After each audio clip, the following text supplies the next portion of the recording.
Olá, meus irmãos e amigos em Cristo Jesus. Estamos por cá novamente, aqui no Monte da Vitória, em Bitioga, litoral de São Paulo, para meditarmos um pouco na palavra de Deus, após nós orarmos ao Senhor nosso Deus nesta manhã. Creio que percebeu vocês que minha voz está um pouco está rouca. Por esses motivos eu não tenho vindo no monte aí por esses 4, 5 dias. Tempo bastante complicado aqui em Bitioga, dias de chuva, dia de temperatura de 14 graus, dia seguinte temperatura de 27. Isso infeccionou minha garganta e eu me ausentei aí da gravação dos vídeos da oração aqui no monte por uns 4, 5 dias. Queridos irmãos, Deus assentou no meu coração para mim refletirmos um pouco na palavra de Deus no livro de Neemias, capítulo 6 e versículo 1. Nós vamos lermos um pouco, como a minha Bíblia aqui digital está com as letras graúdas, eu não vou precisar aqui usar o óculos, tá? Sucedeu que, ouvindo Sambalate, Tobias, Gésem, o Arabe e o resto dos nossos inimigos que eu tinha, isso escreveu Neemias, edificado o muro, e que nele já não havia brecha alguma, ainda que até este tempo não tinha posto as portas nos portões. Sambalate, Gésem, mandara dizer-me: vem, e congregamos nós, ajuntamos nós nas aldeias, no vale de porém intentava fazer-me o mal. Versículo 3. E enviei-lhe mensageiro e disse-lhe: faça uma grande obra, de modo que não poderei descer, porque cessaria esta obra enquanto eu o deixasse e fosse ter convosco. Queridos irmãos, tem alguns outros textos, né, que a gente pode ler. O livro de Neemias, ele tem aí poucos capítulos, né? Tem apenas 13 capítulos. Você pode meditar nele, você pode ler, né, para você entender melhor.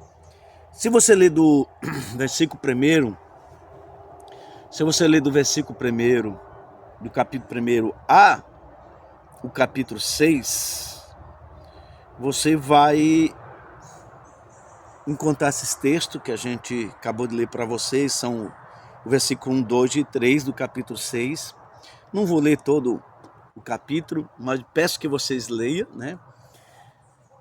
Neemias, ele era um judeu escravo e se via ao rei Artaxerxes quando ele invadiu Jerusalém e levou muitas pessoas escravas. Sambalate era o governador de Samaria, era ele que governava sobre as ordens, né, sobre a submissão de Artaxerxes. Neemias agradou muito o rei, que se via ele fielmente ali, que estava à disposição do rei, e ele se entristeceu, porque na guerra as muralhas de Jerusalém e seus portões tinham sido destruídas. O rei então pergunta, por isso que é importante você ler todo o subtexto, o contexto, desde o capítulo 1 ao 6, para você entender isso que eu estou falando. E ali o rei perguntou: por que está triste o teu coração? E ele começou a explicar ao rei. Aí o rei: não, então volta para ajudar, reforma, reconstrói os muros de Jerusalém. E ele voltou, e ali Asaf, que era um chefe que colhia madeira das florestas, real, que cuidava das florestas, recebeu uma carta autorizando para liberar madeira. E assim foi, tanto uma parte do exército como uma parte das pessoas ali que estava sobre o rei, sobre o comando do rei Artaxerxes, teve uma autorização do rei em fornecer matéria-prima, para que os muros de Jerusalém sejam reconstruídos. Neemias chegou ali, se ajuntou com aqueles outros servos de Deus que ali estavam, com os judeus que ali estavam, e começaram a reformar, a restaurar o muro. Ora, o governador Sanbalate começou a se levantar contra, junto com os árabes e Tobias. Tobias era um cara que estava no meio do povo de Deus, mas enganava. Ele se via até, se você ler aqui todos os capítulos, você vai entender que ele se via ao sacerdote. Ele não era um sacerdote, mas ele se via também no templo. Ele era um dos auxiliares do sacerdote, que estava infiltrado ali e se levantou contra a obra que Neemias estava fazendo. Não quero falar aqui sobre as portas que cada tribo, que cada família edificaram, né? Restauraram. Mas eu quero falar, irmão, sobre a gente se determos nas coisas supérfluas enquanto Deus nos chamou para realizar coisas espirituais. Não é querendo dizer que você não pode ter seu lazer, e deve ter seu momento de lazer, seu momento de descontração, seu momento de humor, desde que esse humor não seja um humor sentado na roda dos escarnecedores, que não seja um humor criticando de uma igreja, criticando de uma religião, criticando de uma posição social, criticando de qualquer quem seja as pessoas, porque Deus não chamou nós para criticarmos, Deus chamou nós para entendermos a palavra de Deus e fazermos uma grande obra. E eles se opuseram, fizeram aliança e vieram contra. Então Neemias armou o exército que ali estava com ele, o povo que estava com ele, e disse: vocês não sabem manejar espada, mas é o seguinte, cada um, diz o texto, uns trabalhava com a mão, fazia alguma coisa, e com a outra mão empunhava a espada. Outros trabalhavam com as duas mãos e tinham uma espada cingida no seu lombo, que era para se defender se houvesse um ataque ali do próprio governador, de alguém que Deus permitiu governar sobre Samaria, porque eles não queriam que Jerusalém fosse restituída, seus muros, né? Fosse reedificado seus muros. E terminando a obra, e eles viram que não tinha jeito, então eles armaram uma armadilha e falou: vamos comemorar então, Neemias, você terminou aí essa obra. Porém, o texto diz do capítulo 6 que faltava ainda colocar as portas. As portas das muralhas não tinham sido colocado ainda, mas o muro já estava edificado. Então ele falou: vem para cá, vamos aqui nas aldeias, na aldeia de vamos nessa região aqui, vem cá para a gente se confraternizar, a gente comemorar aí que vocês terminaram a obra. Mas o próprio Neemias dizia: eles intentavam contra mim, né? Ele estava fazendo uma armadilha, né? Uma cilada para mim. Mas Deus é maravilhoso, irmão. Deus, como chama alguém, se você não se assentar na roda dos escarnecedores, Ele sempre vai te dar o livramento. Se você ouvir a voz de Deus, Ele sempre vai te dar o livramento. Quantos livramentos Deus tem me dado, tem dado você, de uma viagem, de um caminho, de algo que você atentou a fazer e você pediu direção a Deus, de repente seu coração fechou e você disse: eu não vou fazer mais isso porque meu coração não está legal, dentro do meu coração está assim, está travado, está fechado, não está assentando no meu coração, estou aflito, estou angustiado, eu estou com medo, não vou fazer. E aí você não faz e Deus acaba te dando um grande livramento. Aí o recado chegou até Neemias. Neemias disse assim: vai lá e volta para eles, fala para eles que é o seguinte: eu estou fazendo uma grande obra aqui, eu não posso parar para poder me confraternizar com eles, porque se eu parar, a obra também para, entendeu? O que eu quero trazer para você nesta manhã é essa reflexão, irmão. Não é que você vai colocar a igreja, a obra que Deus me colocou na sua mão para você administrar, para você fazer, acima de tudo, acima do próprio Deus, não. Em primeiro lugar vem Deus na nossa vida, vem o Pai, vem o Filho, vem o Espírito Santo. Depois é a família, irmão. Não bota a igreja na frente da tua família, porque se a tua família acaba teu ministério praticamente, né? É Deus instituiu a família antes da igreja. É da família que surge o governador, o presidente, o advogado, o juiz, é da família que surge o professor, é da família que surge o traficante, é da família que surge todo tipo de pessoas, de bom ou de mal. Então é da família, por isso há a importância de você cuidar da sua casa. A Bíblia diz: se você não cuida da sua casa, você não pode cuidar da casa do Senhor. Se eu sou um obreiro que eu não cuido da minha família, eu não posso, eu não tenho capacidade de cuidar da igreja. Como é que eu vou cuidar de famílias alheias? Porque a igreja é uma família. A igreja não é chegar lá, pastor não é aquele que chega no altar e só prega. Pastor ele prega, pastor ele administra, ele é um administrador, um apacentador, né? Ele não é aquele que semeia discórdia, é aquele que aconselha, aquele que usa os recursos bíblicos, os recursos espirituais que Deus colocou na sua mão, para edificar lares, para edificar a vida, para trazer o arrependimento, né? Para trazer às pessoas o conhecimento da palavra de Deus. Mas muitas vezes as pessoas que estão fazendo a obra de Deus, seja ele pastor, evangelista, cooperador, diácono, né? Missionário, missionárias, bispo, pastora, bispa, apóstolo, apóstolo, etc.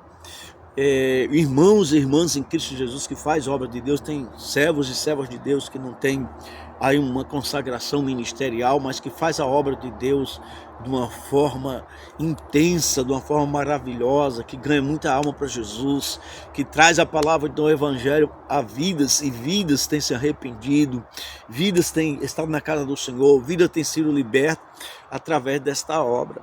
E às vezes as pessoas chegam para nós e falam assim: oh, irmão, Deus abençoe, viu? Olha, rapaz, tu tá fazendo um trabalho lindo. Vem aqui em casa para a gente fazer um evento, comemorar por tudo aquilo que Deus tem. A gente tem que ter muito cuidado com isso. Porque às vezes a pessoa está intentando mal contra a nossa vida. Às vezes a pessoa está querendo tirar nós da rota.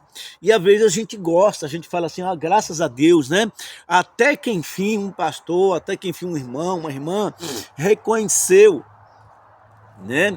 Reconheceu o meu trabalho, irmão. Porque todo mundo gostaria de ter o seu trabalho reconhecido. E isso é um ponto que eu acho assim necessário para os pastores, ou para nós pastores, reconhecer o trabalho. Todas as igrejas que eu pastorei, eu não bajulei, não botei ninguém no pedestal, assim como eu não aceito ninguém me põe no pedestal. Mas, irmãos, porque quem tem que estar no lugar de destaque não sou eu, é Jesus. Mas uma obra, se o irmão está dirigindo uma igreja, o trabalho está prosperando, não custa nada você dizer: irmão, Deus abençoe, viu? O irmão tem se esforçado, tem trabalhado, tem lutado ali, a gente está vendo, a gente vai te dar apoio, o que o irmão precisa, a gente vai ver o que a gente pode ajudar o irmão, porque a gente vê que o irmão está fazendo uma obra que não é para a igreja, o irmão não está fazendo uma obra para mim, o irmão está fazendo uma obra para Jesus, o irmão está se dedicando, pensa um ano que ele trabalha, então a gente vai entrar com apoio. O trabalho é tu que faz, a obra Deus está te usando para fazer, mas a gente vai dar um suporte para você, e parabéns, que continua assim. Da mesma forma, se alguém não está indo bem, que já aconteceu, eu estou pastoreando a igreja e ter obreiros excelentes, mas estava desalinhado e eu tenho que sentar com ele e falar particularmente, não chegar em cima do altar e desabafar, nem repreender, nem corrigir. Irmão, vem aqui. Olha, irmão, irmão, servo de Deus, irmão. Irmão, obreiro excelente, conhecedor, guardador da palavra de Deus, pregador da palavra de Deus, tem um ministério da oração, de cura, irmão, Deus te usa, mas o irmão precisa alinhar algumas coisas para que a gente possa apoiar mais o irmão, para que a gente podamos assim abrir mais portas, porque eu sei que as portas quem abre é Deus, mas às vezes a gente mesmo fecha as portas diante de nós pelas nossas atitudes, né? E para que as portas sejam mais abertas, para que a gente possa, por exemplo, alguém, oh, pastor, você tem um obreiro aí que prega, cara, que pode vir aqui na igreja trazer uma palavra. Eu não vou designar o irmão, porque eu sei que o irmão chega do altar, o irmão fala isso, o irmão fala um desabafo, o irmão fala aquilo, irmão, deixa de desabafar da vida alheia, deixa de falar da igreja A, da igreja B, prega a palavra de Deus, pega o evangelho do arrependimento, prega a cura, prega batismo com o Espírito Santo, prega arrebatamento da igreja, prega a palavra de Deus de forma eloquente, prega a palavra de Deus como a Deus tem te usado, mas esquece de falar mal de um, de outro, irmão, porque Deus não colocou nós para falar mal nem para julgar. Como é que eu vou convencer alguém do pecado se eu estou falando mal dele? Mostra na Bíblia que alguém convenceu alguém do erro, do pecado, falando mal do erro dele, falando mal dele. Não convence. Porque não é nós que convencemos o homem do pecado, da morte, do juízo, é o Espírito Santo. Então é necessário você não se deter no caminho dos pecadores.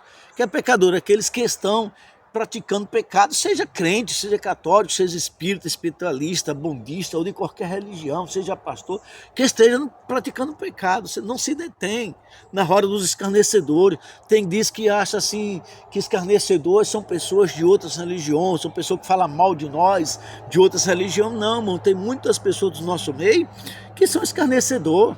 Né? Você entra aí nos aplicativos de redes sociais, que eu não vou aqui falar o nome, e você encontra pessoas fazendo deboche, pessoas que criticam, pessoas que fazem pegadinha com o nome de Jesus, com o nome de igreja, com pastor, com irmã, com irmão, fazendo o maior deboche, e a gente, como uma crente, está lá assistindo no celular e dando risada. Você está detendo no caminho do pecador. Você está sentando na roda. Ah, mas eu estou na minha casa. Mas você está escarnecendo, você está sendo participante. Tá? Você é conivente, você está aceitando aquilo, você está... Eu fico indignado, irmão, como eu vejo um cristão, um servo de Deus, ver uma coisa de deboche contra uma outra pessoa que serve a Deus, porque ele deu um pulo na igreja, porque não sei o quê, porque errou na hora de cantar, porque foi pregar e falou uma palavra errada e virou aquele deboche, e está nós crentes debochando, enquanto a Bíblia diz que a gente tem que ajudar nosso irmão, tem que orar por ele, aconselhar ele, e não debochar. Né? Aí você para de fazer a obra de Deus, isso é, se você estiver fazendo, né? Para debochar. Ah, isso é humor. Não, irmão, o humor não é deboche de ninguém, o humor é Chaves. Chaves fazia todo mundo rir, personagem de Chaves fazia todo mundo rir, sem palavrão, sem xingamento, sem debochar de religião, sem debochar de cristianismo, sem debochar de ninguém. Isto é humor. Agora as pessoas não têm humor na sua vida, não sabem fazer humor e fica debochando das pessoas. Tá? Não se detenha, irmão. Você está fazendo uma obra, porque você vai parar de fazer a obra para dar atenção àqueles que não estão contigo. O cara nunca foi no monte orar contigo. O cara nunca foi na igreja fazer aí uma semana de oração contigo. O cara nunca foi numa consagração de manhã. O cara nunca foi numa escola bíblica dominical. O cara nunca fez um curso teológico contigo, ou fez. O cara nunca andou contigo. De repente, como Deus está te usando, que tu está ganhando alma, que a obra está crescendo, aí o cara chega e diz assim, olha, graças a Deus, irmão, vamos lá em casa, porque aí você, Deus está abençoando o teu ministério, a tua vida, aí você diz assim, ô irmão, eu vou sim, porque o irmão está reconhecendo, graças a Deus, ó, Deus preparou uma mesa para mim na presença dos meus inimigos. Irmão, sai dessa, irmão, para com isso.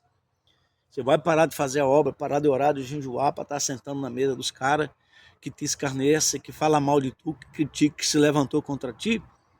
Se eles quiserem participar do teu ministério, que eles vá para a oração, que nem você foi, que eles vá para o jejum, que nem você foi, para que Deus levante eles, para que Deus traga até ele o arrependimento. Você não pode parar a obra que Deus te colocou na tua mão. Você não pode parar. Não, eu não posso. Eu estou reconstituindo os muros de Jerusalém. Eu estou restituindo a minha vida, cara. Eu estou saindo do pecado, da miséria, da iniquidade, da prostituição, do casamento falido, de uma vida falida, de miséria, de dor. Eu já pensei em tirar minha própria vida. Cara, meu negócio é com Jesus. E eu vou buscar. Eu não vou parar de reconstruir a minha vida para estar na roda de escarnecedor. Você tem um chamado para fazer a obra de Deus. Então, nessa reflexão, Neemias disse, olha, eu estou fazendo uma grande obra, cara.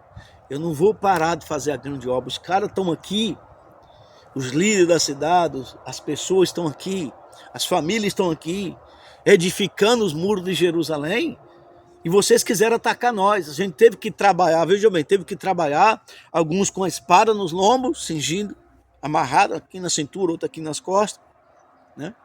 Outros trabalhavam, Neemias escreveu, irmão, dizendo assim, alguns trabalhavam com uma mão e com a outra mão empunhavam uma espada, irmão. sabe? E eles trabalhavam em frentes distantes. Você pode ler do capítulo 1 até o capítulo 6, onde eu li. Os caras trabalhavam em frentes de serviços distantes. Aí Neemias disse assim, ó, cada um fica com trombeta. Cada equipe de trabalhadores fica com a trombeta. Se alguém vir atacar vocês, vocês tocam a trombeta, que é para os outros virem socorrer vocês. Sabe, irmão? Isso nos mostra que mesmo que a gente esteja em denominação diferente,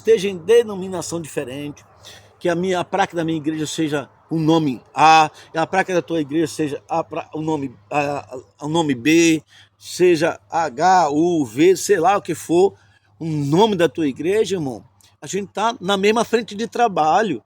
A gente trabalha para edificar os muros espirituais na nossa vida.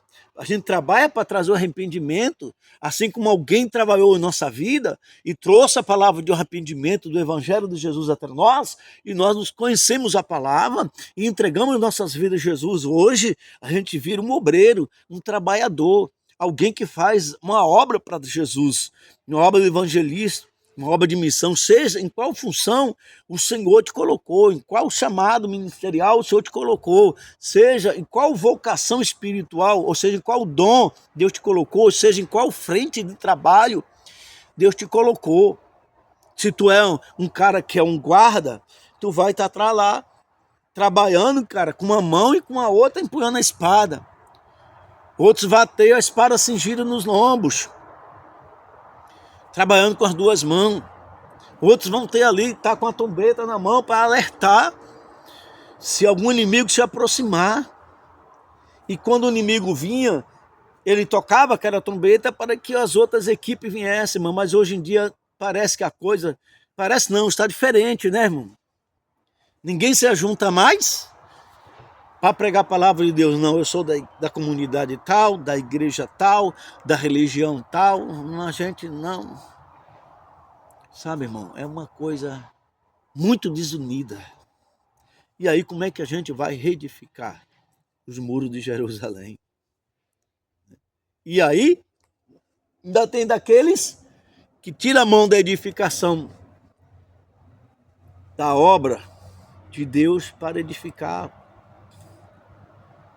Deixa eu falar aqui, irmão, eu não sou contra a quem se envolve na política, seja ele quem for. Temos aí pastores de renome, que é deputado, que é senador. Eu quero estar lá para fazer a diferença. Não sei se está fazendo a diferença para alguém ou se alguém está fazendo a diferença na vida da pessoa. Mas eu, um pastor que está na liderança de uma igreja, que está pastoreando, que é um pastor presidente, jamais eu tiraria a mão da obra de Deus para poder ser um político, para poder me candidatar a ganhar, mesmo que eu vou fazer. Eu não preciso, porque Deus me chamou para pôr a mão na obra, para estar ali atento. Eu não vou parar de fazer a obra para sentar em outro lugar, para ir em outro lugar. Eu estou fazendo uma grande obra, não existe na face da terra uma obra maior, irmão, do que ganhar a alma para Jesus. Não existe. Esta é a grande obra sua e minha, ganhar a alma para Jesus. A Bíblia chega a dizer no Novo Testamento que os anjos queriam ministrar o Evangelho, Jesus não deixou. Jesus disse, não, vocês não podem, vocês são adoradores, são guerreiros, né? Os anjos vão acampar ao redor de nós, como diz a Bíblia, para nos guardar e livrar, mediante a ordenança de Jesus. Mas de pregar o Evangelho foi dado esse poder aos homens. E a Bíblia diz que quando Jesus mandou 70 em dois, pelas aldeias, pelas cidades, pregar o Evangelho, vocês tenham visto, os discípulos, os apóstolos vão ficar aqui, vocês vão lá. Aí eles foram, e quando eles voltaram, eles trouxeram o relatório até Jesus, ficaram muito felizes. E ele dizia, Jesus, estamos maravilhados, rapaz, meu Jesus, nós te amamos, estamos alegres demais em ser obreiro da tua seara. O Senhor nos mandou, Senhor, e olha, até os demônios se sujeitam a nós em teu nome, Jesus. Que negócio é esse? Que os demônios sujeitam a nós em teu nome. A gente era pessoas desprezíveis da sociedade, que ninguém dava nada por nós. Agora até os espíritos mal sujeitos a nós, a gente manda sair, os demônios saem do corpo das pessoas, as enfermidades em teu nome se assujeitam a nós, a gente ministra, ora e ordena a cura em nome de Jesus. E as pessoas é curado? Que negócio é esse? Aí Jesus disse assim: você está maravilhado, porque os demônios se assujeitam a vós, em meu nome. Porém, alegrai-vos e jubilai de alegria, de felicidade, pelo vosso nome está escrito no livro da vida no céu.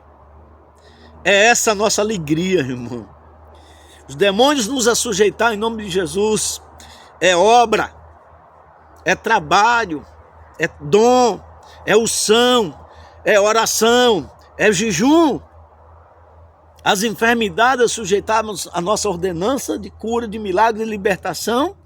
Em nome de Jesus é ótimo. Isso quer dizer que você está orando, está jejuando. Sabe, irmão? Perfeito. Muito bem.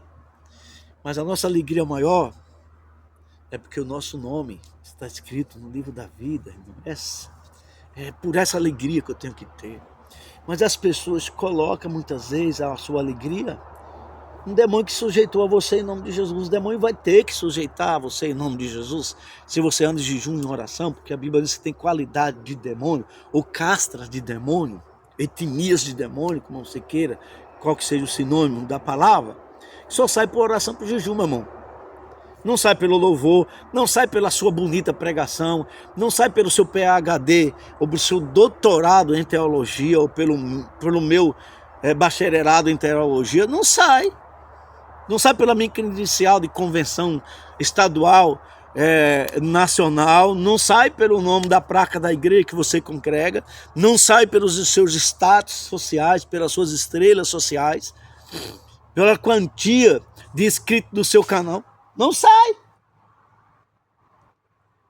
Tem demônio? Só sai com oração e com jejum. Não é só com a oração, tem que ter o jejum.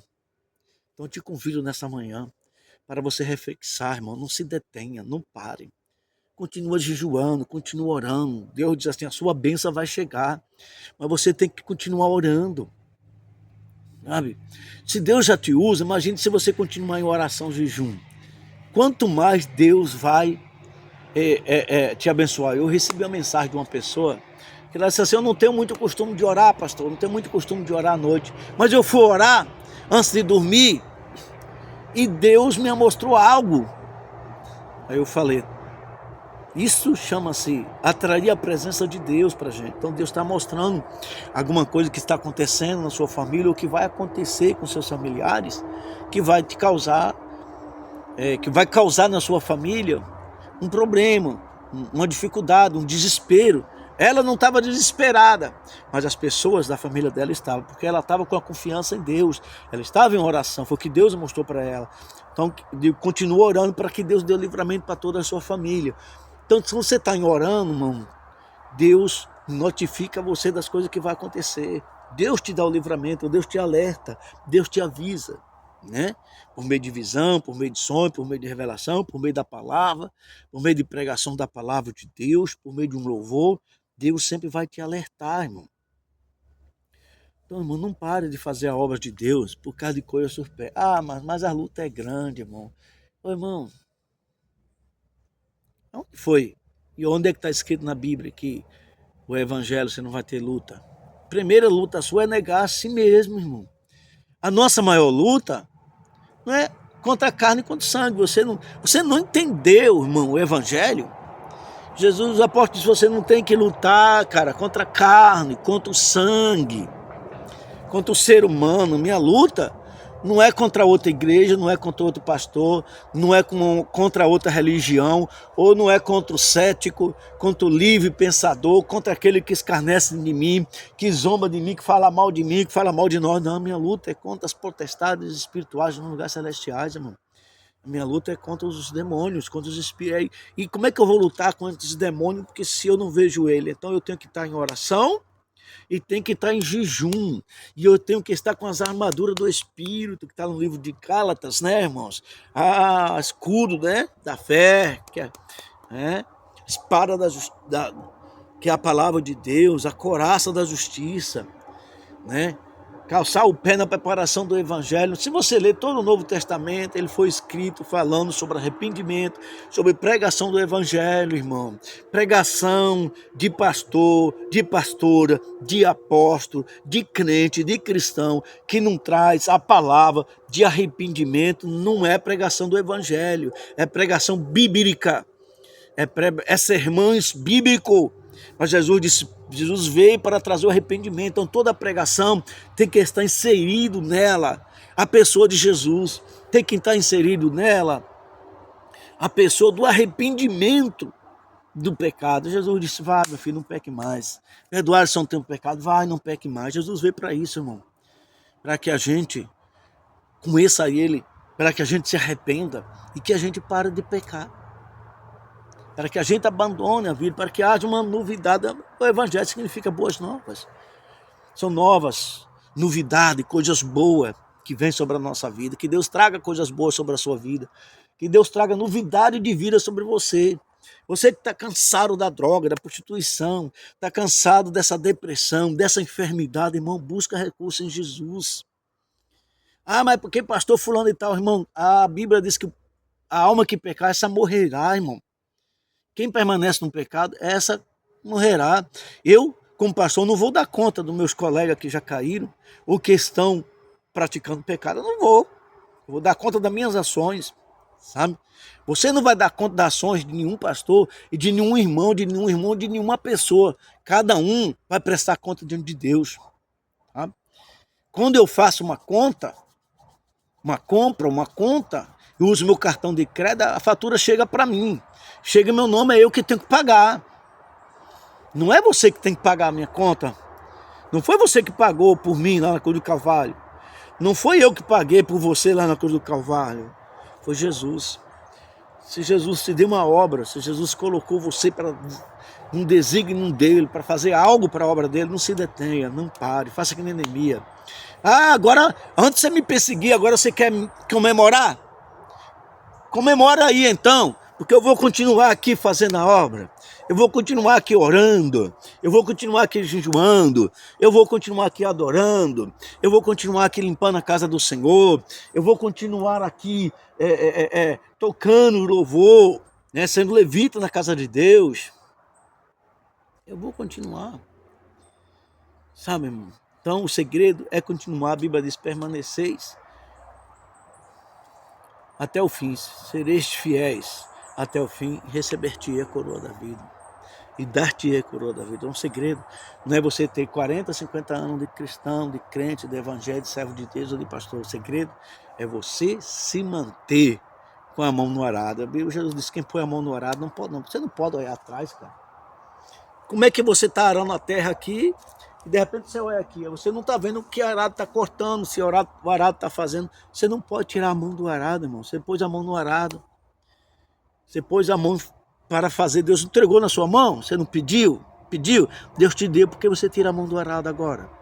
Você não pode tirar a mão do arado. Continua, você está fazendo uma grande obra, uma obra que não é para homens, uma obra que é administrada por homens, que tem erro, que tem falha, que tem quedas, que tem coisas repugnantes às vezes, que nos abate, porque não era para acontecer certas coisas que acontecem no nosso meio, infelizmente, mas acontece, mas a gente não está fazendo a obra para homem, a gente está fazendo a obra para Jesus. Então continue pregando o evangelho, continue anunciando a palavra de Deus, continue orando, continue jejuando, continue congregando, continue ministrando, continue convidando e continue com a espada na mão para se defender dos seus inimigos. Os inimigos que se levantam contra a tua vida, que não é inimigos materiais, são inimigos espirituais, que você precisa estar afiado na palavra, que é a espada. Você precisa estar em jejum, oração, para você aguentar tudo isso que veio ou que está vendo sobre a sua vida. Então, como alguém te chama para você parar, para você deixar de pregar, para você curtir a vida, diga: não, meu irmão, eu estou fazendo a grande obra aqui, eu estou que nem Neemias, eu estou empenhado, eu estou focado no evangelho de Jesus, eu estou focado em ganhar almas, em levar pessoas para o reino do céu, faça você lá seu evento. Ou então chegue para cá, para a gente junto fazer a obra de Deus. Amém? Deus abençoe.